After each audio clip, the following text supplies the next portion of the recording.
اعوذ باللہ من الشیطان الرجیم، بسم اللہ الرحمن الرحیم۔ اللہم صلی علی سیدنا محمد معدن الجود والکرم وآلہ وسلم۔ سامعین و ناظرین اکرام، السلام علیکم ورحمۃ اللہ وبرکاتہ۔ آج کا ہمارا موضوع یہ ہے کہ اللہ تعالیٰ کے مددگار کون لوگ ہیں۔ جیسے کہ اللہ تعالیٰ نے فرمایا نا کہ اے لوگو اللہ کے مددگار بن جاؤ، اور پھر اس میں ایک آیت میں اور بھی ایک دوسری آیت کی طرف آپ کی توجہ دلاؤں کہ اس میں اللہ تعالیٰ فرماتا ہے کہ ان تنصروا اللہ ینصرکم، اگر تم اللہ کی مدد کرو گے تو اللہ تعالیٰ تمہاری مدد کرے گا، وَيُثَبِّتْ أَقْدَامَكُمْ، تمہارے قدم کو مضبوط کر دے گا۔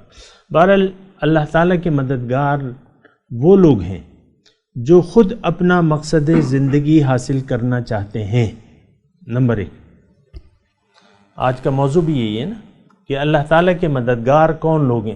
ایک تو وہ لوگ ہیں سب سے پہلے جو خود نار جہنم سے اپنے آپ کو جنہوں نے بچا لیا، پہلا درجہ یہ۔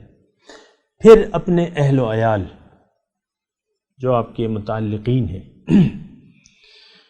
تو ان کو آپ نے آگ سے بچانا ہے، جیسا کہ حکم ہے قُوا أَنفُسَكُمْ وَأَهْلِيكُمْ نَارًا، اپنے آپ کو اپنے گھر والوں کو آگ سے بچاؤ۔ اور یہ یہاں پہ میں ایک بات ذرا آپ کو نوٹ کرا دوں کہ بے مقصد زندگی گزارنا جو ہے اس کا نتیجہ کیا ہے؟ آگ ہے، جہنم ہے۔ یہ ہماری بات سمجھ میں تو نہیں آتی، لیکن اس کو آپ نہ سمجھیں یا سمجھ لیں تو وہ ہوگا تو وہی جو ہے آگ سے، یعنی بے مقصد زندگی ہم یعنی قصداً عمداً گزارنا چاہتے ہیں۔ کیوں کہ یہ زندگی نظر آ رہی ہے ہمیں، یہ میں ہوں، یہ میری بیوی ہے، یہ میرا شوہر ہے، یہ میرے بچے ہیں،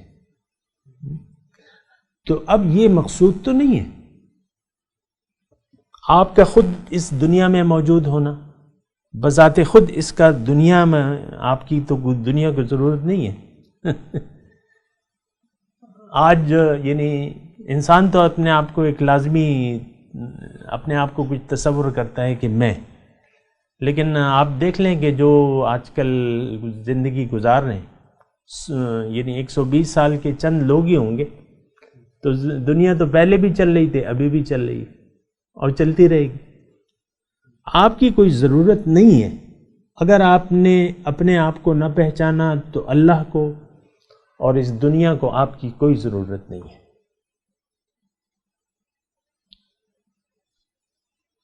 اس سے موت بہتر ہے۔ موت کا مطلب یہ ہے کہ آپ جو گناہ کر رہے ہیں وہ کم ہو جائیں گے، لیکن خودکشی تو حرام ہے، اس کا تو میں مشورہ نہیں دے رہا، لیکن بات وہ ایک شعر، اصل میں یہ موت کا جو لفظ ہے یہ میں نے ایک شعر کی وجہ سے استعمال کیا ہے، جس میں نہیں انقلاب موت ہے وہ زندگی۔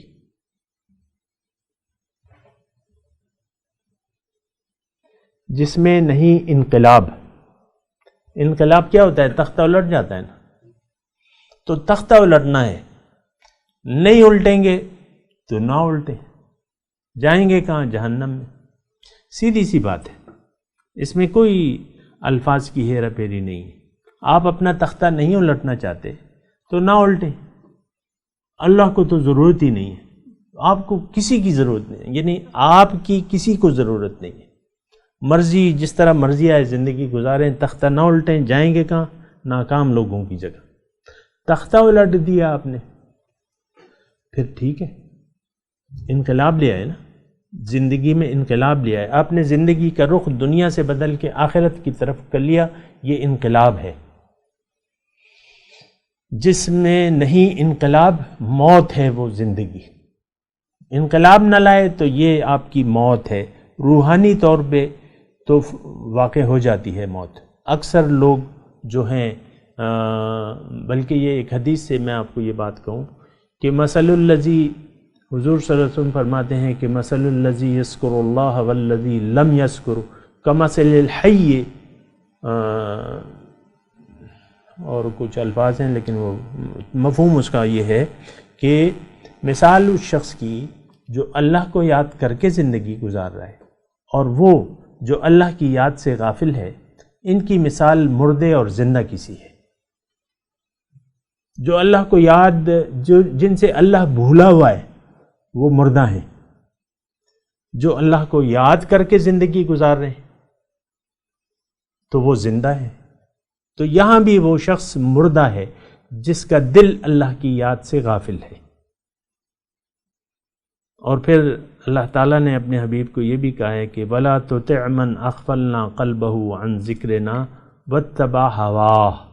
ہم تو یہ اصل میں مسئلہ یہ ہے کہ ذکر الہی کو ہم نے کچھ اور مطلب لے لیا ہے نا، وہ انگوٹھی آپ باندھ لیں یا تسبیح ہاتھ میں پکڑ لیں، عام طور پہ اس کو ہم کہتے ہیں نا ذکر الہی، یہ نہیں ہے ذکر الہی، یہ اس کا پارٹ تو ہو سکتا ہے لیکن اصل ذکر یہ نہیں ہے۔ بہرحال تو وہ آیت میں آپ کو سنا رہا تھا کہ اللہ تعالیٰ نے اپنے حبیب کو یہ ہدایت کی ہے وَلَا تُطِعْ مَنْ أَغْفَلْنَا قَلْبَهُ عَنْ ذِكْرِنَا وَاتَّبَعَ هَوَاهُ۔ اس آیت میں ذکر الہی کی تھوڑی سی وضاحت بھی ہو رہی ہے۔ اس آیت میں کیا ہے؟ ذکر الہی کی وضاحت بھی موجود ہے آپ کی سمجھنے کے لیے۔ ہم تو جو ذکر کہتے ہیں کہ بھئی وہ ہے نا ہر وقت تسبیح لے کے اور بس زبان ہلا رہے، زبان بر زبان اللہ اللہ در دل گاؤ خر، این چنی تسبیح کہہ دارت اثر۔ آپ کی زبان پہ تو اللہ ہے اور دل میں آپ کے گائے اور گدھے ہیں، یہ تسبیح کیا اثر ہوگی؟ اور دیکھیں عام طور پہ یہ ایسا ہوتا ہے کہ ہمارا خیال تو دنیا کا ہوتا ہے، دنیا میں رہنے کا ہوتا ہے، اور لیکن ہاتھ میں ہم نے تسبیح پکڑی ہوتی ہے اور لوگوں کو ذاکر یعنی اپنے آپ کو ذاکر کہلوانا چاہتے ہیں، ذکر کی محفلوں میں بھی جاتے ہیں۔ ایسے لوگ موجود ہیں جن کا دل دنیا کی محبت سے آباد ہے، پھر وہ جو ہے بظاہر ذکر بھی کر لیتے ہیں اور درود شریف پڑھتے ہیں، یہ پڑھتے ہیں، وہ پڑھتے ہیں۔ تو نہیں، ایسی بات نہیں، یہ ذکر ہے کیا یہ، لیکن اس سے پہلے میں آپ کو یہ بتا دوں، ذکر کا معنی اپنے الفاظ میں آپ کو بتا دوں۔ جس شخص نے اپنے آپ کو نہ پہچانا دنیا میں آ کے، اور جو اپنے مقصد حیات سے غافل رہا،